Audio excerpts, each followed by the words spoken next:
everyone and welcome back. We're going to be talking about how do you pick a typeface. But the first thing that comes to mind when I'm thinking about picking a typeface is the emotion of type.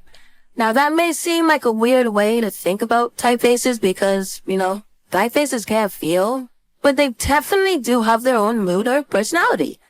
Now the mood of a typeface is a very important part about how it should be used. You'll notice that some different typefaces have strikingly different moods. Some typefaces are very formal or traditional. Others seem more light and modern. And a lot has to do with the way that typeface has been designed.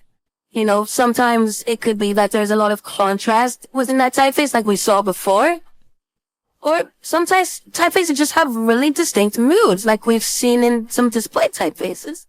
For example, let's think about Times New Roman. It's pretty much always a traditional font. And some typefaces are a little bit more transcendent. And they can pretty much convey almost any mood. Hey, when I think about that, I think about Helvetica. So when I'm looking for typefaces for a specific brand or purpose, I think about how it could represent that best. Some typefaces could be perfectly suited for a fintech company or a bakery, or like the Swedish furniture company over here that we just came up with before. Typefaces can really help to represent and reinforce the voice of a brand. Now, let's see how we can choose our own typefaces based off of a mood in a couple of different scenarios. We're going to jump right into the Figma in our next lesson.